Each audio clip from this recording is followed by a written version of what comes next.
Yep. Good luck. So on a daily basis, how often do you get underage people? It seems that they come in and out just thinking that they'll try a different store because they might be rejected at another store. So it does happen on occasion. It's not necessarily as much as you'd think it would, but we do. So how do you handle it when underage people do come in and try to purchase things? Well, typically you could see that they're underage. Because the state law is that if you're under 27, we have to card you. Between 18 and 27, you could definitely tell if someone is underage or not. So we request the ID, and if they can't prove that they're of age, we have to refuse their sale. So what kind of fines would you be facing if you did sell e-cigarettes to an underage teen? I'm not necessarily aware of the fines that we do face, but I know that they do have different stings and operations that do come in here. They come with a police escort here that come in here and try to purchase tobacco or alcohol products. But I'm sure that there is fines that tend to build up. First offense might be, punishable by, cash fine. And me as a store clerk, I could face losing my job if I don't card somebody of age. When you do get underage people coming in, how do you handle it? Are they tough, or do they just go off if you say, no, you can't buy that? It seems that we get like that 50-50. We do have that crowd that comes in here, and they'll be like, oh, come on, man, and kind of hesitate before leaving. Then we do get the other ones that they know that they're underage, and they just walk out. And we don't see that face usually again. So when underage people do come in, would they come in to buy electronic cigarettes, or do they come in to buy real? What is? We do see a trend of many. Are you looking for people who are underage, or? Yeah, in general. Like, Okay, in do general. people prefer electronic cigarettes, or do they prefer real cigarettes? I see a lot of teens and adults that look towards, the regular cigarettes, but there is a pretty large trend coming in with the e-cigarettes and the hookah pens and other flavored tobacco products. So I see that the hookah pens and the e-cigarettes are very trending towards the younger population because there's different flavors like cherry, lemon lime, orange, and so they also look towards the hookah pens, which are also come in numerous flavors. Very nice. Yeah, no Thank you, Kyle. Good job. That's good. Ian, you're going to record? And then Nicole, whenever you're ready. Okay, so what are the health risks of electronic cigarettes versus just regular cigarettes? One of the problems with the electronic cigarettes is that a lot of them are made out of the country, and they're not at all regulated by any agency. So the FDA doesn't know what's in them. The people who are selling them don't know what's in them. The people who are smoking them have no idea what's in those nicotine cartridges. So DPH has tested a lot of the e-cigarettes, even the ones that say there's zero nicotine, with the disposables, and they still have nicotine in them. If you look at the ingredients on some of them, not many of them list their ingredients, but the ones that do will say 0.5 milligrams of nicotine by volume. What that means, I have no idea. But they say there's zero nicotine, but then there is nicotine in them. And nobody knows what other chemicals are in them. The FDA has been inspecting them and testing them for 2 years now, and we still don't have a report on what's in them. The Institute of Medicine has issued a report that says that the vapor, or what you're exhaling from your e-cigarette, is just as dangerous to people around you as secondhand smoke from cigarettes.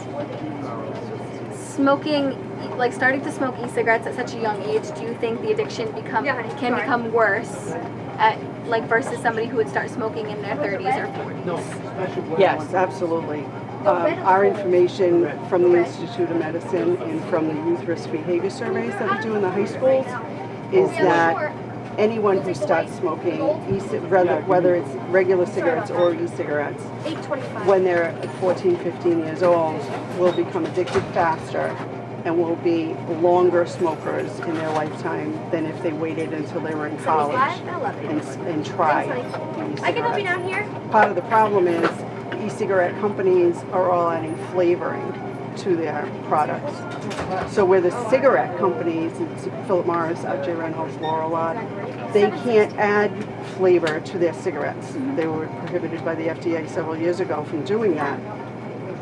So they've bought all the e-cigarette companies, all the major e-cigarette companies, and they're promoting them with flavors like Swedish fish and s'mores and chocolate to get kids hooked on the flavoring. Once you get used to the flavoring, you're already addicted to nicotine. So do you think that's why teens are so, they want to buy them just because of the flavors and they don't know the effects of them, they don't know how addicted they can really get, they're just going by, oh, this tastes really good, so I'm going to keep doing it. Exactly.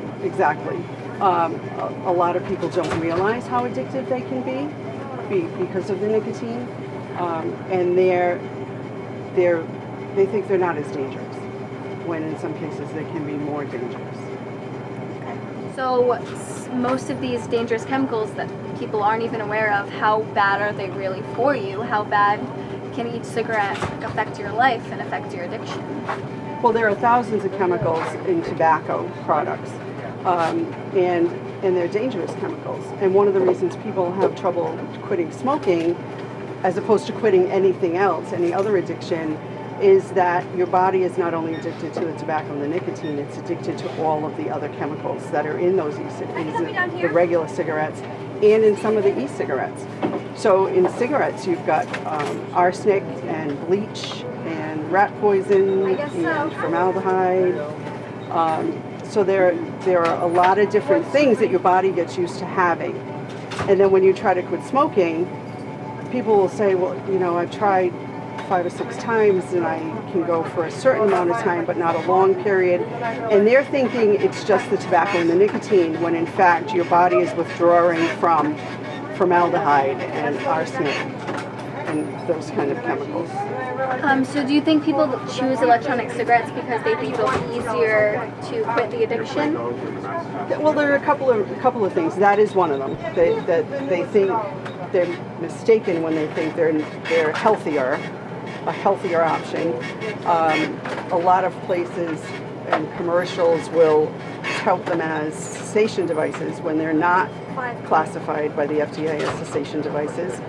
And one of the reasons that is because you're still smoking. So when you're trying to change an addiction, an addictive behavior, you want to change your behavior.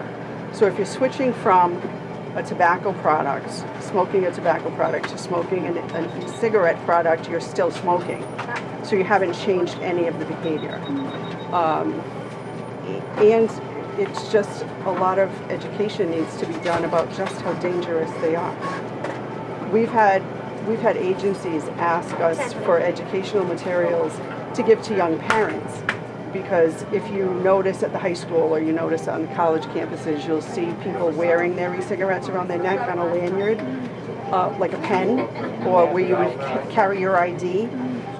And young parents are allowing their toddlers that they're carrying to suck on these things like a pacifier, and they think there's nothing wrong with that because they don't understand how dangerous that is. So that you've got all these small children at a very young age already addicted to nicotine because they're used to having it. So do you think that secondhand smoke is just as dangerous as smoking itself? Secondhand smoke can be more dangerous than smoking. There are case studies where wives have passed away from lung cancer where they've never smoked a day in their life, but they were married to a 2-pack-a-day smoker for 30 years, and it was the wife that got the cancer and not the husband.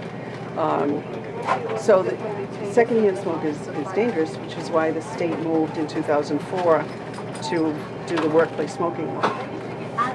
That's crazy. That was good. That's crazy. Very good job. Thank you very much.